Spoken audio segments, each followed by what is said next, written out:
Oke, Assalamualaikum warahmatullahi wabarakatuh. Selamat datang kembali di perkuliahan Arsitektur Enterprise. Sebelumnya, saya ingin mengucapkan minal aidin wal faizin, mohon maaf lahir dan batin.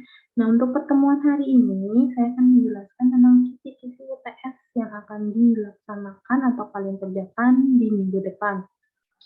Untuk UTS itu sendiri nantinya ada 2 pertanyaan, di mana nanti terdiri dari tentang diagram value chain, kalian nanti menjelaskan tentang proses bisnis di suatu perusahaan yang kalian ketahui atau organisasi yang kalian ketahui itu menggunakan diagram value chain.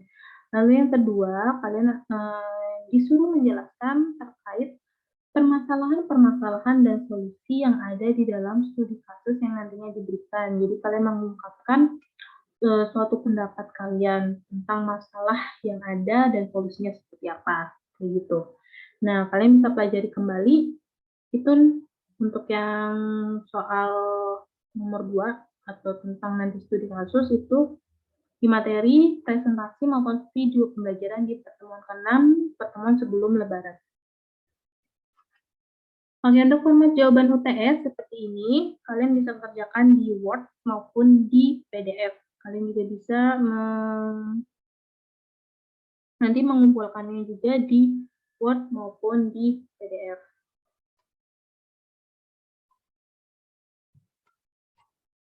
Nah, saya akan menjelaskan kembali untuk analisis value chain itu seperti apa.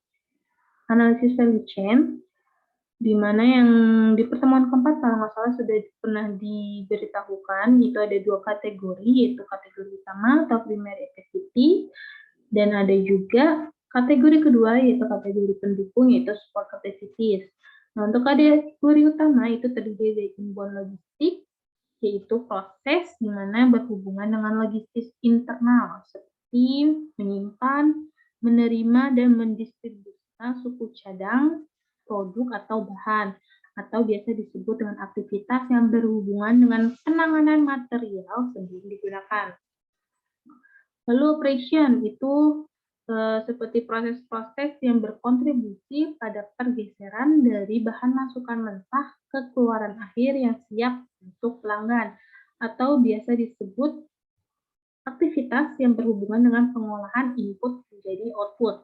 Lalu ada outbound logistik, di mana proses ini nanti mencakup langkah-langkah yang memasuk produk ke pelanggan dari suatu perusahaan, atau bisa juga disebut aktivitas yang dilakukan untuk menyampaikan produk ke tangan konsumen atau pelanggan. Lalu ada marketing and sales, yaitu merupakan proses yang berhubungan dengan ajakan pelanggan untuk melakukan pembelian dari perusahaan, atau bisa juga disebut aktivitas yang berhubungan dengan pengarahan konsumen agar tertarik untuk membeli sebuah produk. Lalu ada service, itu merupakan proses yang mencakup tindakan pasca pembelian atau dukungan yang diambil perusahaan untuk memaksimalkan kebahagiaan dan loyalitas pelanggan, atau aktivitas yang mempertahankan atau meningkatkan nilai dari suatu produk. Lalu ada lagi kategori pendukung, yaitu support activities, di mana terdiri dari beberapa bidang penting. Yang pertama ada field infrastruktur, di mana ini terdiri dari sebuah departemen-departemen atau fungsi-fungsi, contohnya akuntansi, keuangan, perencanaan, dan banyak sebagainya yang melayani kebutuhan organisasi dan mengikat bagian-bagiannya menjadi sebuah kesatuan. Lalu ada HRM atau Human Resource Management, di mana kegiatan ini mencakup segala sesuatu yang berhubungan dengan karyawan atau pekerja lain yang terlibat dalam suatu perusahaan. Lalu ada teknologi development, di mana aktivitas ini mencakup semua proses dan prosedur teknologi yang digunakan perusahaan sebagai bagian dari rantai nilai.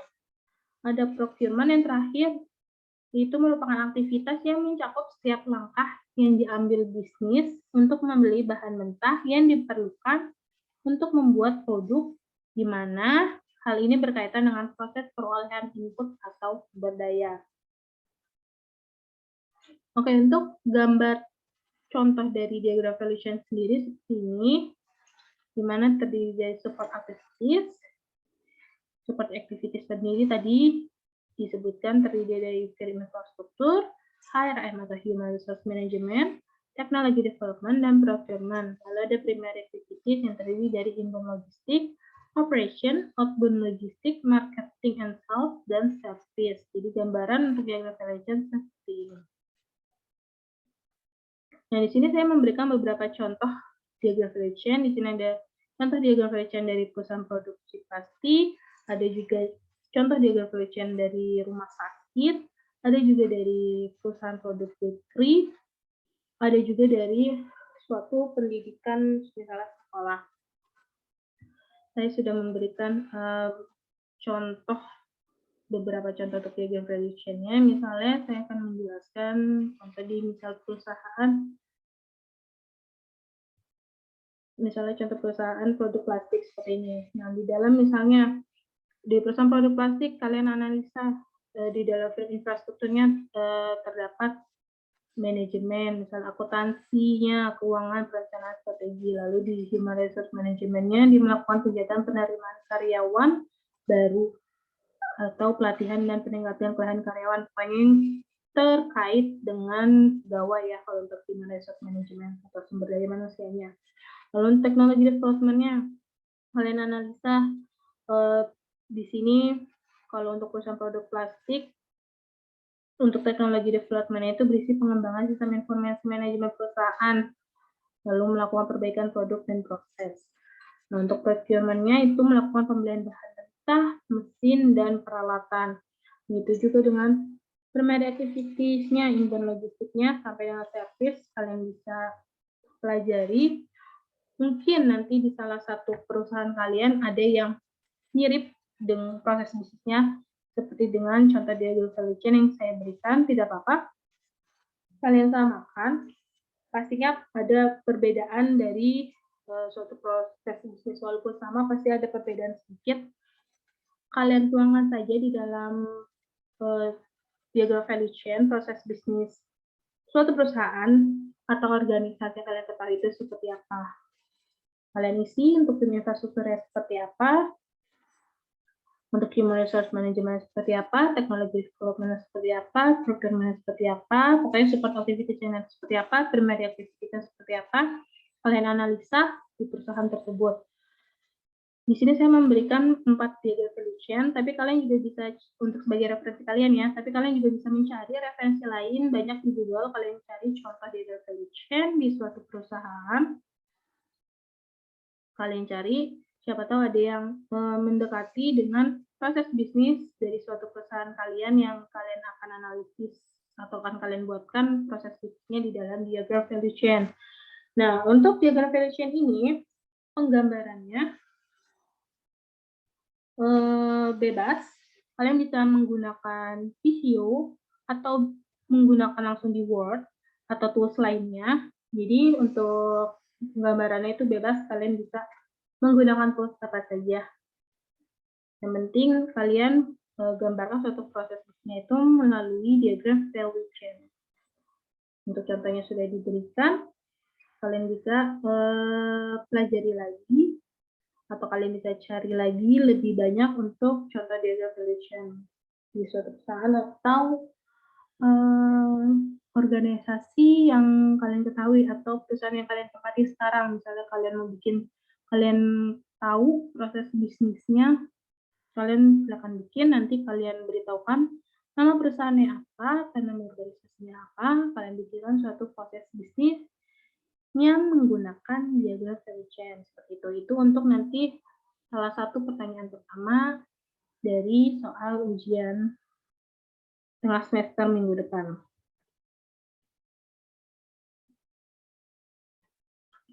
Lalu ada salah satu lagi soal kedua, yaitu sebuah studi kasus. Nantinya saya akan memberikan sebuah studi kasus. Kalian analisa studi kasus tersebut. Kalian cari permasalahan yang ditemukan itu seperti apa. Lalu nanti menurut pendapat kalian solusi yang bagus atau solusi yang sesuai dari untuk menyelesaikan permasalahan tersebut itu seperti apa. Itu kalian nanti paparkan pendapat kalian masing-masingnya seperti apa. Nah, ini contoh misal nanti ada sebuah latar belakang, di sini latar belakang sisi ABC, di mana merupakan perusahaan yang bergerak dalam bidang produksi plastik, khususnya terpal dalam CV ABC. Sebuah sistem informasi seharusnya merupakan hal yang penting. Mengingat perusahaan ini melakukan ekspansi pasar yang luas dan telah banyak digunakan oleh masyarakat. Di samping itu, banyak perusahaan yang bergerak pada bidang yang sama telah menggunakan SI atau IT dalam produksi dan sistem kepegawaian mereka.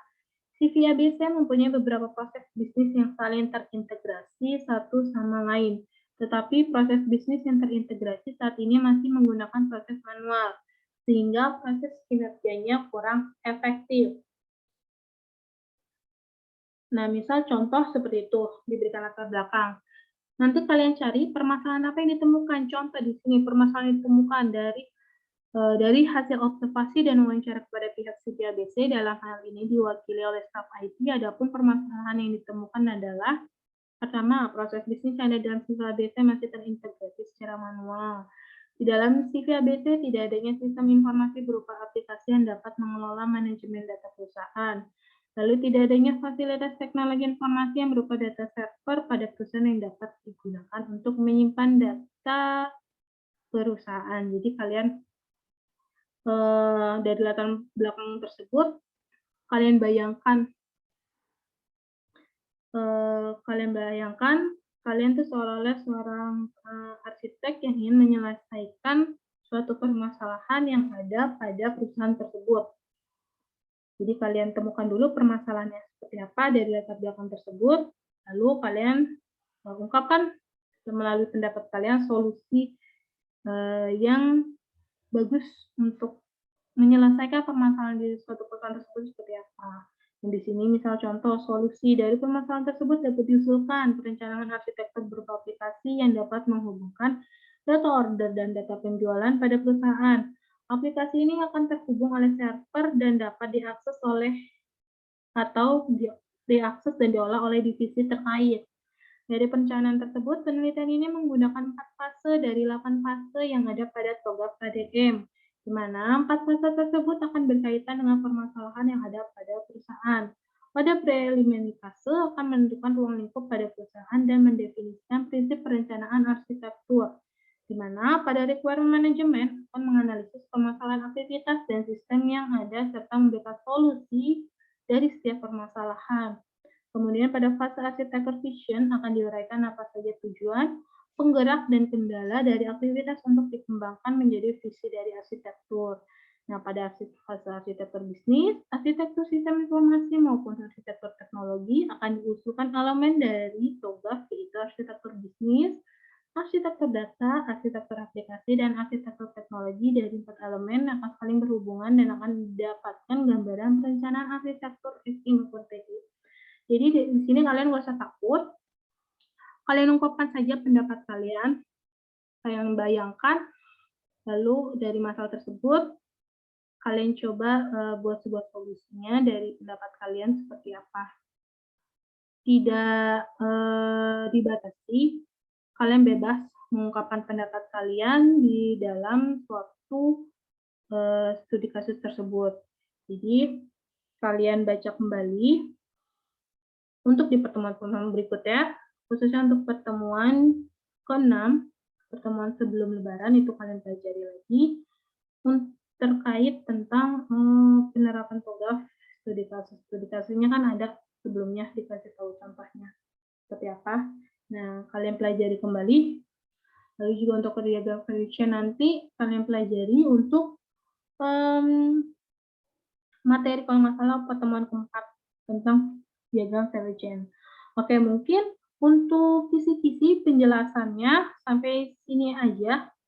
Jadi nanti diingatkan, diberitakan kembali, ada 2 soal. Yang pertama tentang diagram value chain, yang kedua tentang analisa sebuah studi kasus menggunakan pendapat kalian masing-masing. Jadi nanti kalian bisa mengerjakan itu nanti kerjain soalnya dikumpulkan dalam format Word maupun PDF. Untuk pengumpulannya biasanya nanti waktu pengumpulannya maksimal seminggu setelah UTS kemungkinan paling lama Jumat atau Sabtu minggu depan. Nanti saya akan beritahu lebih lanjut lagi untuk pengumpulannya, batas pengumpulan kapan dan di mana, itu nanti akan diberitahukan pada hari H.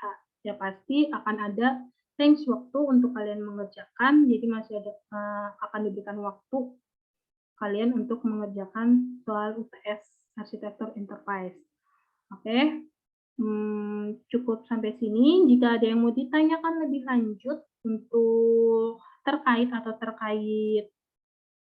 kisi-kisi untuk minggu depan, kalian bisa menanyakan lewat WA pribadi maupun melalui WA grup. Silakan jika ada yang masih bingung atau ingin kalian tanyakan kembali, kalian bisa tanyakan melalui WA pribadi maupun WA grup ya. Oke, kita cukupkan sampai sini. Terima kasih dan selamat mengerjakan UTS minggu depan. Saya harap kalian bisa mengerjakannya dengan baik dan teliti. Dan untuk soal, nggak usah takut, karena saya juga nggak akan membuat soal terlalu susah. Jadi,